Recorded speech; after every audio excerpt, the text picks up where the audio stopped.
இந்த வீடியோவை உங்களுக்கு வழங்குவோர் மாலை முரசு செய்திகள் தொலைக்காட்சியின் படிப்போம் ஜெயிப்போம் உயர்கல்வியை தேர்ந்தெடுப்பதில் உள்ள சந்தேகங்களை தீர்க்கும் நிகழ்ச்சி தினமும் மாலை 5 மணிக்கு.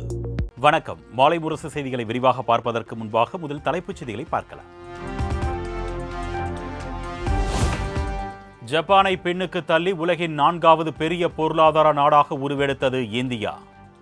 புவிசார் அரசியலும் பொருளாதார சூழ்நிலையும் இந்தியாவுக்கு சாதகமாக இருப்பதாகவும் நிதி ஆயோக் CEO சுப்பிரமணியம் பெருமிதம். தேனீக்களை பாதுகாப்பது நம்முடைய வேளாண்மை மற்றும் வருங்கால தலைமுறையினரையும் பாதுகாக்கும். மன் கி பாத் நிகழ்ச்சியில் பிரதமர் மோடி வேண்டுகோள்.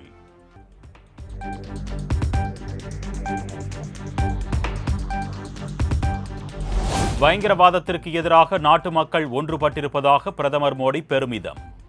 எல்லையை தாண்டிய பயங்கரவாத முகாம்களை நமது படைகள் துல்லியமாக அழித்ததாக பேச்சு.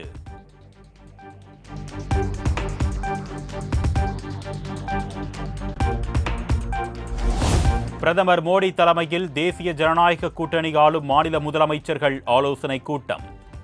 விக்சித் பாரத் திட்டம் குறித்து முக்கிய ஆலோசனை.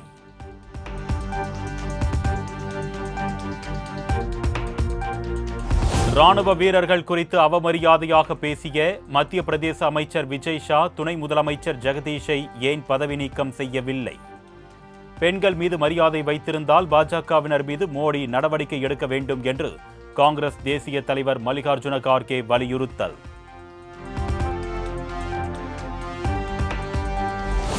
மணிப்பூரில் குடியரசுத் தலைவர் ஆட்சிக்கு எதிர்ப்பு தெரிவித்து 100க்கும் மேற்பட்ட மக்கள் பேரணியாக சென்று போராட்டம். தடையை மீறி மறியலில் ஈடுபட முயன்ற மக்களை கண்ணீர் புகை குண்டு வீசி கலைத்த பாதுகாப்பு படை வீரர்கள்.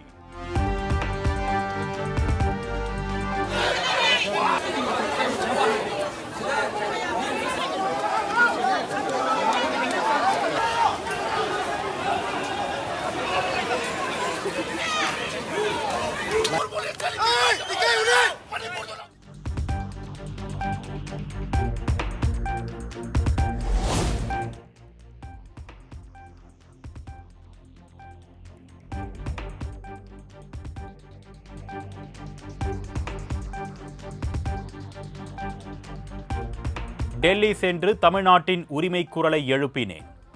எதிர்க்கட்சியினர் வாயிலும் வயிற்றிலும் அடித்துக் கொண்டதை ரசித்தபடியே டெல்லி பயணம் அமைந்ததாக நிதி ஆயோக் கூட்டம் குறித்து முதலமைச்சர் மு.க. ஸ்டாலின் பதிவு.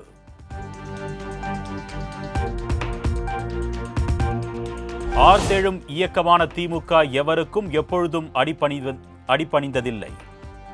இபிஎஸ்க்கு முதலமைச்சர் மு.க. ஸ்டாலின் பதிலடி.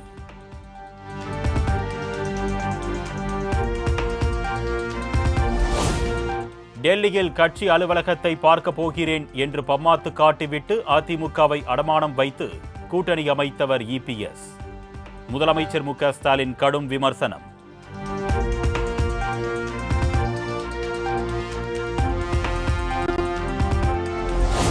மூன்று ஆண்டு காலம் நிதி ஆயோக் கூட்டத்தில் முதலமைச்சர் மு.க. ஸ்டாலின் கலந்து கொள்ளாதது ஏன் என இபிஎஸ் மீண்டும் கேள்வி. முதலமைச்சராக மக்களுக்கு செய்ய வேண்டிய கடமையை மு.க. ஸ்டாலின் செய்ய தவறிவிட்டதாக சாடல்.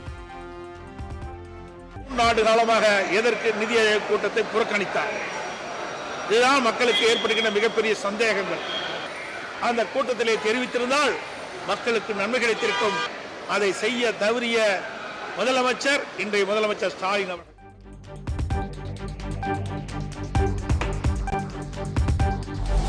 திமுக நிர்வாகி மீது பெண் கொடுத்த பாலியல் புகாரில் சாதாரண பிரிவுகளில் வழக்கு பதிவு செய்யப்பட்டிருப்பதாக எடப்பாடி பழனிசாமி குற்றச்சாட்டு. பெண்களுக்கு பாதுகாப்பில்லாத ஆட்சி தமிழகத்தில் நடந்து கொண்டிருப்பதாகவும் காட்டம். அவர் சாதாரண பிரிவின் அடிப்படையிலே வழக்கு பதிவு செய்யப்படுகிறது. அவர் நீதிமன்றத்தை அணுகின்றார். உடனே ஜாமீன் கிடைக்கின்றது.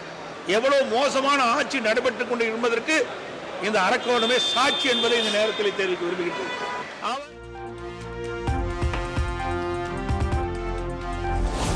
குடும்ப சுயநலத்திற்காக தமிழக மானத்தை பாஜகவிடம் திமுக அடகு வைத்திருப்பதாக தவிக தலைவர் விஜய் குற்றச்சாட்டு.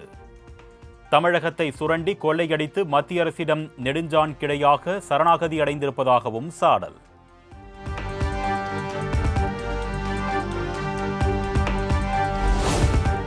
சென்னை கொடுங்கையூர் எரிஉலை திட்டத்தை திரும்ப பெறக் கோரி ஜூன் 2 அதிமுக சார்பில் ஆர்ப்பாட்டம் நடைபெறும். அதிமுக பொதுச் செயலாளர் எடப்பாடி பழனிசாமி அறிவிப்பு.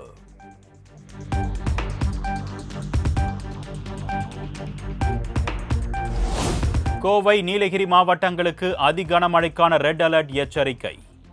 2 மாவட்டங்களிலும் நாளை மறுநாள் மிக கனமழை பெய்யும் என்றும் அறிவிப்பு.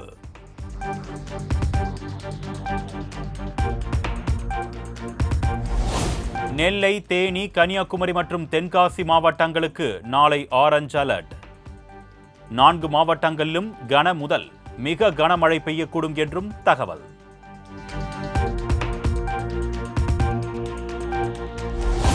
நெல்லை, தேனி, தென்காசி உள்ளிட்ட தென் தமிழகத்தில் மிக கனமழைக்கு வாய்ப்பு.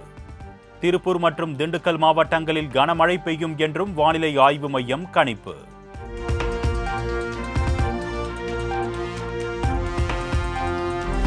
உதகையில் மரம் முறிந்து விழுந்து கேரளாவைச் சேர்ந்த சிறுவன் உயிரிழப்பு. சுற்றுலா வந்தபோது நிகழ்ந்த சோகம்.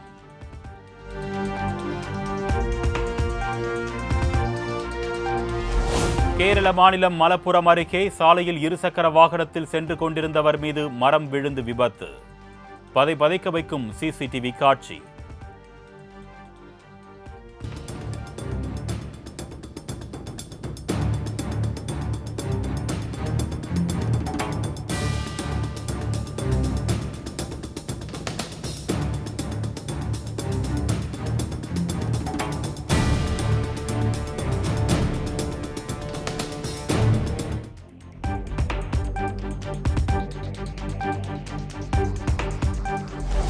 நீலகிரி கூடலூரில் சுண்ணாம்பு பாலம் ஆற்றை கடக்கும் போது வாகனத்தோடு அடித்து செல்லப்பட்ட 3 கேரள சுற்றுலா பயணிகள். பொதுமக்கள் உதவியுடன் நீண்ட நேரம் போராடி 3 பேரையும் பத்திரமாக மீட்ட போலீசார்.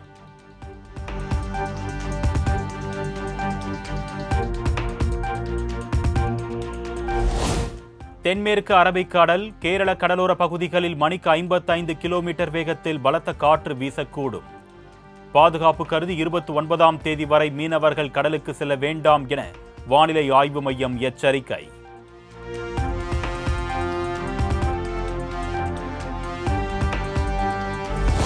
தென்மேற்கு பருவமழை தொடங்கியதன் எதிரொலியாக தொண்டாமுத்தூர் சுற்றியுள்ள பகுதிகளில் வேகமாக நிரம்பி வரும் நீர்நிலைகள். சித்திரச்சாவடி தடுப்பணையில் ஆர்ப்பரித்து செல்லும் வெள்ள நீர்.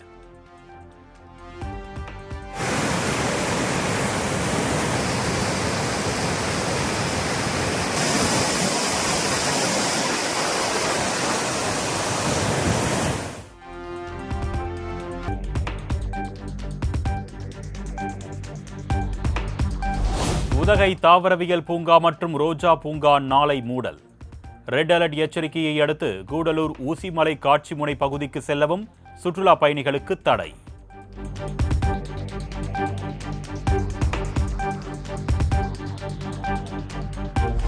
கோவையில் அதி கனமழைக்கான ரெட் அலர்ட் விடுக்கப்பட்டதால் வெள்ளியங்கிரி மலையேற தற்காலிக தடை.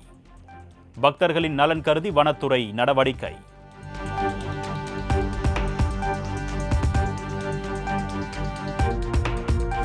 கோவை வெள்ளியங்கிரி மலையேற்றத்தில் ஈடுபட்ட 2 பக்தர்கள் உயிரிழப்பு.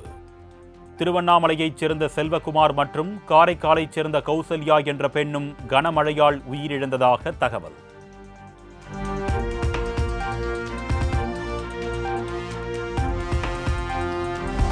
நெல்லைக்கு ஆரஞ்சு எச்சரிக்கை விடுக்கப்பட்டுள்ளதால் கரைகளில் நிறுத்தி வைக்கப்பட்டுள்ள ஆயிரக்கணக்கான நாட்டு படகுகள். 50 கிலோமீட்டர் வேகத்தில் பலத்த காற்று வீசும் என்பதால் இடிந்த கரை, கூட்டப்பனை, கூட்டப்புலி உள்ளிட்ட 10 கிராமங்களைச் சேர்ந்த மீனவர்கள் கடலுக்கு செல்லவில்லை.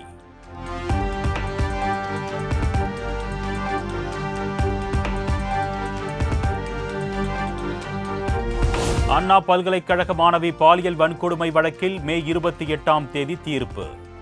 சென்னை மகளிர் நீதிமன்றம் அறிவிப்பு.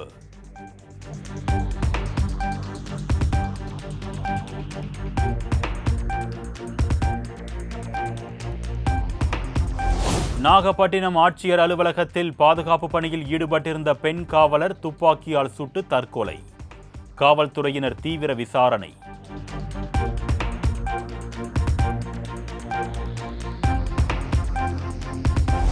யுபிஎஸ்சி முதல்நிலை தேர்வில் சுயமரியாதை இயக்கம் தொடர்பாக கேட்கப்பட்ட கேள்வியால் புதிய சர்ச்சை. பெரியார் பெயருக்கு பின்னால் சாதி பெயருடன் விடை கொடுக்கப்பட்டிருந்ததால் சலசலப்பு.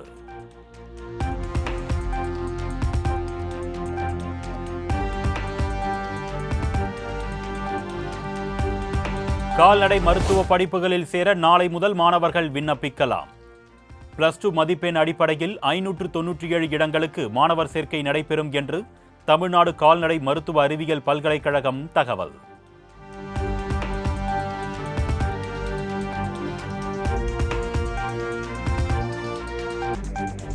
கோடை விடுமுறையை முன்னிட்டு தமிழகத்தின் பல்வேறு சுற்றுலா தலங்களில் அலைமோதிய மக்கள் கூட்டம்.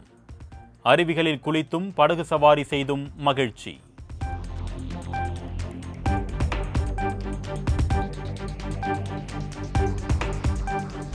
தென்மேற்கு பருவமழை கேரளாவில் துவங்கிய நிலையில் வறண்டு கிடந்த தேனி பெரியகானல் நீர்வீழ்ச்சியில் நீர்வரத்து அதிகரிப்பு. ரம்மியமாக காட்சியளிக்கும் நீர்வீழ்ச்சியில் சுற்றுலா பயணிகள் புகைப்படம் எடுத்து மகிழ்ச்சி.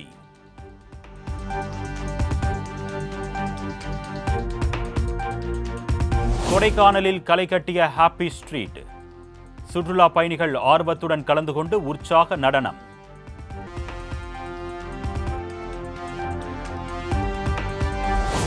தமிழ்நாட்டின் பல்வேறு பகுதிகளில் உள்ள கோவில்களில் விமர்சையாக நடைபெற்ற கும்பாபிஷேக விழா.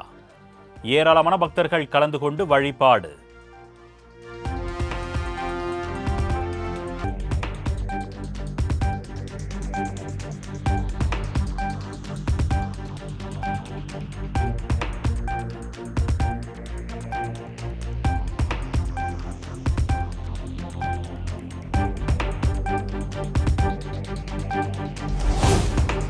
கேரள மாநிலம் கொச்சி அருகே கடலில் மூழ்கிய சரக்கு கப்பலில் சிக்கி தவித்த 24 பேர் பத்திரமாக மீட்பு. 640 கண்டெய்னர்களுடன் மூழ்கிய கப்பலை மீட்க விரைந்தது இந்திய கடலோர காவல் படை.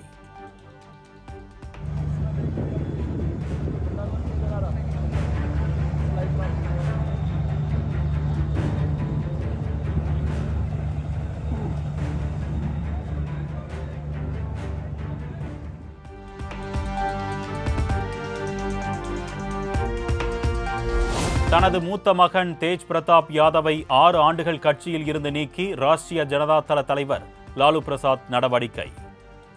குடும்ப கௌரவத்திற்கும் கட்சிக்கும் அவப்பெயரை ஏற்படுத்தியதாக குற்றச்சாட்டு.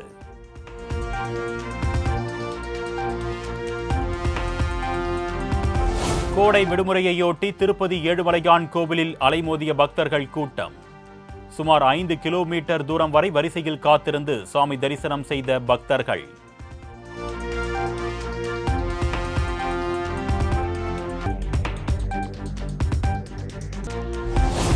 இந்தியா, அர்ஜென்டினா, உருகுவே, சிலி நாடுகள் இடையிலான ஜூனியர் ஹாக்கி தொடர். அர்ஜென்டினாவின் ரொசாரியோ நகரில் நடைபெற்ற போட்டியில் 2-1 என்ற கோல் கணக்கில் சிலியை வீழ்த்தி வெற்றியுடன் தொடங்கியது இந்திய மகளிர் அணி.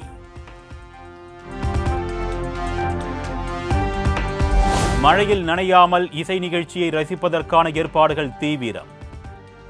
கோவை புதூரில் ஜூன் 7ஆம் தேதி நடக்கும் இசை நிகழ்ச்சி குறித்து வீடியோ வெளியிட்ட இளையராஜா. ரசிக பெருமக்களே, கோவையில் நல்ல மழை பெய்து கொண்டிருக்கிறது என்பதை நான் நன்றாக அறிவேன். நீங்கள் எல்லாம் இசை நிகழ்ச்சியை கேட்பதற்காக, நனையாமல் கேட்க வேண்டும் என்பதற்காக அனைத்து ஏற்பாடுகளும் சிறப்பாக நடந்து கொண்டிருக்கின்றன. என்னதான் அடாது மழை பெய்தாலும் விடாது எங்களது இசை நிகழ்ச்சி நடக்கும் என்பதை தெரிவித்துக் கொள்கிறேன்.